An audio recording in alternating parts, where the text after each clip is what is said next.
तो last episode में हमने देखा था कि अब हमें उस दिन का सीन दिखाया जाता है जब पहली बार हेवन स्टार सेक्ट में बारबेरियन ट्रायल को शुरू करके इन लोगों को फॉरेस्ट में भेजा गया था और तभी इन लोगों के सामने एक बहुत ही बड़ा जायंट सेलेस्टियल बीस्ट आ जाता है, जिसे देखकर मानी सारे डिसाइबल्स को इस बीस्ट से बचाने के लिए अब सबके सामने अपने डिमोनिक पावर्स का यूज करते हुए इस बीस्ट को अपने कंट्रोल में करने लगता है। तब ये देखकर सारे डिसाइबल्स को पता चल जाता है कि मानी एक डीमन है और अब बस कुछ ही देर में मानी इस डीमन को वापस जंगलों में भेज देता है। और क्योंकि अभी इसने अपने डिमोनिक पावर्स का यूज किया था इसीलिए इसकी आंखें भी रेड हो जाती है, जिसके बाद अब ये सारे डिसाइबल मानी को थैंक यू कहना छोड़ के उसे उल्टा सबको मिलके पीटने लगते हैं और उसे पीटते हुए कहते हैं कि अब हमें पता चला कि आखिर क्यों तुम्हारी कल्टीवेशन हमसे ज्यादा फास्ट है। तो आप सच सच बताओ कि आखिर क्यों तुम हमारे हेवन स्टार सेक्ट में आए हो? क्या तुम सीक्रेटली हम सारे ह्यूमंस को मारना चाहते हो? जिस पर दूसरे डिसाइबल भी कहते हैं कि आज हम इसे जिंदा नहीं छोड़ सकते वरना ये आगे चल के हमारे लिए खतरा बनेगा। तब ये सब देखिए अब मानी भी फ्रस्ट्रेट होते हुए कहता है कि मैंने तुम लोगों की जान बचाई और बदले में तुम लोग मुझे किसी इविल की तरह ट्रीट कर रहे हो। आज मुझे पता चला कि मेरे डीमन क्लैन के लोग तुम ह्यूमन से इतनी ज्यादा नफरत क्यों करते हैं। और अब फ्रस्ट्रेशन की वजह से मानी के माइंड में ये ईवी पावर्स भी कहने लगती है कि देखो आखिर तुम्हें भलाई करके क्या मिला, और अब अगर तुम इन लोगों को नहीं मारोगे तो फिर ये लोग तुम्हें मार देंगे, इसीलिए किसी के ऊपर दया मत दिखाओ और सबको मार डालो, क्योंकि वैसे भी तुम्हें इन सब की जान बचाई है। तब ये सब सुनते सुनते अब मानी भी बिल्कुल ईविल बन जाता है, जिसके बाद हम देखते हैं कि मानी ने यहाँ पे मौजूद सारे डिसाइबल्स को मौत के घाट उतार दिया है और इन डिसाइबल्स के लाशों की ढेर पे चढ़ के जोर जोर से हंस रहा है। तब यहाँ पे हेवन स्टार सेक्ट के सारे मास्टर्स भी आ जाते हैं,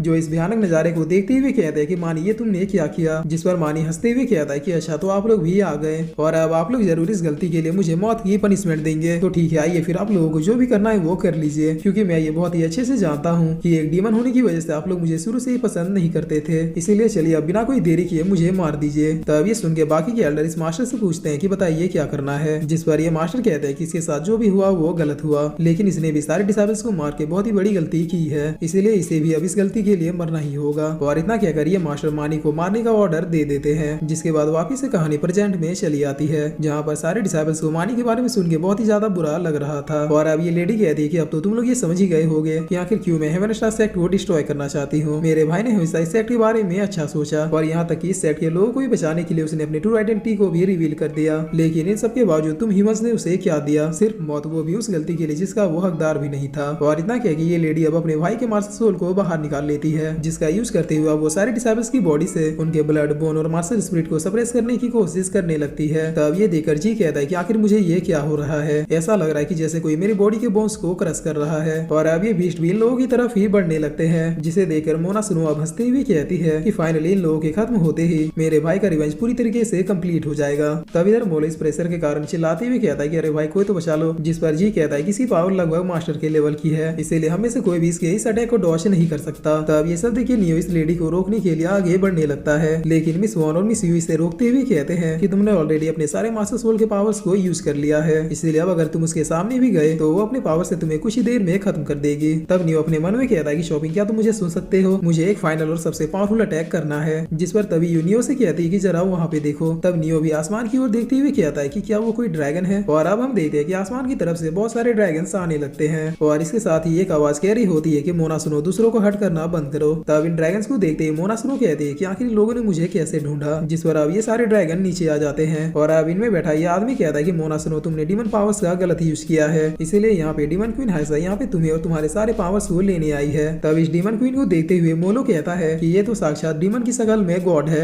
और अब क्वीन हाइसा कहती है कि मोना सुनो ना सिर्फ तुमने हॉली ड्रैगन स्टोन को चुराया बल्कि फोर्सफुली तुमने इसके पावर से एंशिएंट डीमन क्लैन का गेट भी खोल दिया, लेकिन उससे भी बड़ी बात ये सब तूने बस एक छोटे से रिवेंज के लिए किया। जिस पर मोना सुनो कहती है कि ये कोई छोटा रिवेंज नहीं है, इन्होंने मेरे भाई को मारा इसलिए मैं भी इन लोगों को मार रही हूँ। जिस पर क्वीन हाइसा कहती है कि तुम्हारी मदर भी अब गुजर चुकी है। तब ये सुन के मोना सुनो एकदम से रोते हुए कहती है कि क्या। जिस पर क्वीन हाइसा बताती है कि तुम्हारे डीमन क्लैन से जाने के बाद तुम्हारी मदर तुम्हारे बारे में सोच सोच के बहुत ही ज्यादा डिप्रेस रहने लगी थी और अंत में कुछ ही सालों पहले उन्होंने अपना दम तोड़ दिया। और चूंकि ड्रैगन स्टोन भी तुम्हारे पास था इसलिए हमारे पास तुम्हें ढूंढने का कोई पावरफुल तरीका नहीं था। तब ये सब सुन के मोना सुनो रोती हुई कहती है कि मैंने कभी सोचा नहीं था कि ये सब कुछ इस तरह से खत्म होगा। पहले मेरे फादर, फिर भाई और अब माँ भी मुझे छोड़ के चली गई। जिस पर अब क्वीन हाइसा कहती है कि तुमने रिवेंज के चक्कर में रियलिटी को अनदेखा किया और देखो इसका नतीजा पूरे डीमन क्लैन को चुकाना पड़ रहा है। क्या तुम जानती हो कि तुमने एंशिएंट डीमन गेट को खुला छोड़ के कितने एनिमीज के लिए डीमन क्लैन का रास्ता बिल्कुल साफ कर दिया था और उन्हीं में से एक एनिमी घोस्ट ने इसका पूरा फायदा उठाया है। उसने सीक्रेटली डीमन क्लैन में घुस के बहुत सी पावरफुल चीजों को चुराया है, इसलिए अब खुद के ऊपर रिग्रेट करना बंद करो और मेरे साथ वापस घर चलो, क्योंकि तुम्हारे फादर हमारे क्लैन के एक बहुत ही बेहतरीन लीडर थे और वो कभी भी अपनी बेटी को इस हालत में नहीं देखना चाहेंगे, इसीलिए जो हुआ सो हुआ, अब सारी चीजों को भूल जाओ। तब मोना सुनो कहती कि लेकिन इन्होंने भाई को बेवजह ही मार दिया था। जिस पर क्वीन हाइसा कहती है कि मुझे सब पता है, तुम्हारे भाई के साथ वाकई में गलत हो रहा था, लेकिन इसके लिए उसे सबको नहीं मारना चाहिए था। उसने भी जाने अनजाने में बहुत ही बड़ी गलती की थी, जिसकी सजा उसे मिल गई। इसलिए अभी सारी चीजों को भूल जाओ और अपने फादर की तरह बनने की कोशिश करो, क्योंकि अभी डीमन क्लैन को घोस्ट से निपटने के लिए तुम्हारे फादर के जैसे लीडर्स की जरूरत है। तब घोस्ट का नाम सुन के नियो शॉपिंग से पूछता है कि क्या तुम घोस्ट के बारे में कुछ जानते हो। जिस पर शॉपिंग कहता है कि नहीं, मैंने भी ये नाम पहली बार सुना है। और अब मोना सुनो सब कुछ भूल के इस लेडी को अपने भाई का मार्शल स्पिरिट दे देती है। जिस पर अब इस मार्शल स्पिरिट से ये स्टोन अपने आप ही बाहर आ जाता है और आके सीधे क्वीन हाइसा के हाथों में चला जाता है। जिसे देखते हुए क्वीन हाइसा कहती है कि फाइनली ड्रैगन डीमन स्टोन अपनी जगह पे वापस आ चुका है। और फिर क्वीन हाइसा इस डीमन स्टोन के पावर का यूज करते हुए यहाँ पे मौजूद सारे सेलेस्टियल बीस्टों को वापस लौटने का ऑर्डर दे देती है, जिसकी वजह से ये सारे बीस्ट भी अभी सिटी से चले जाते हैं। और अब वापस से ये सारे ड्रैगन यहाँ से जाने लगते हैं। और जाते हुए क्वीन हाइसा सारे डिसाइबल से माफी मांगते हुए कहती है कि मोना सुनो ने जो कुछ भी किया उसके लिए हम शर्मिंदा है, इसीलिए प्लीज हेवन स्टार सेट के एल्डरो के पास भी मेरा ये माफीनामा जरूर पहुंचा दीजिएगा। इसके अलावा उन एल्डरो से ये भी कह दीजिएगा कि डीमन क्वीन हाइसा ने हेवन स्टार सेट के सारे एल्डरो और डिसाइबल्स को घोस्ट से बहुत ही ज्यादा केयरफुल रहने के लिए कहा है, क्योंकि घोस्ट भी उन लोगों में से एक है जो हेवन स्टार सेट को डिस्ट्रॉय करना चाहता है। जिस पर अब मोना सुनोनियो से कहती है कि तुम वाकई में एक बहुत ही अच्छे पर्सन हो। इसके अलावा मैं तुम्हारे पावर्स को भी मान गई, क्योंकि अगर मैं डीमन स्टोन का यूज नहीं करती तो तुम तो मुझे कब का डिफीट कर चुके होते। और फिर मोना सुनो यहाँ से जाते हुए कहती है कि मुझे रोकने के लिए तुम्हारा बहुत बहुत शुक्रिया, तुम वाकई में एक बहुत ही इंटरेस्टिंग पर्सन हो और मैं तुमसे प्रॉमिस करती हूँ कि मैं तुमसे फ्यूचर में जरूर मिलूंगी।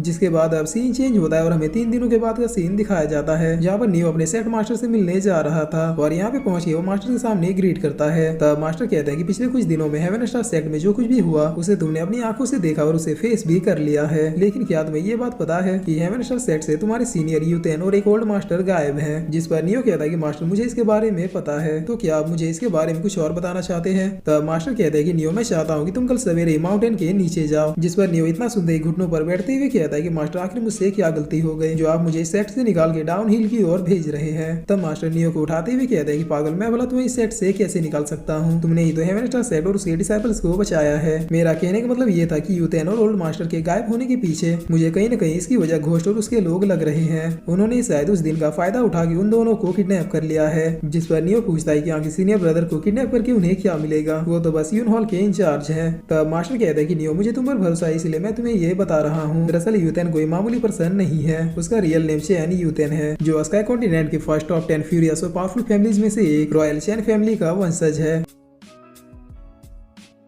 और फिर इसी के साथ ये एपिसोड यहीं पे खत्म होता है।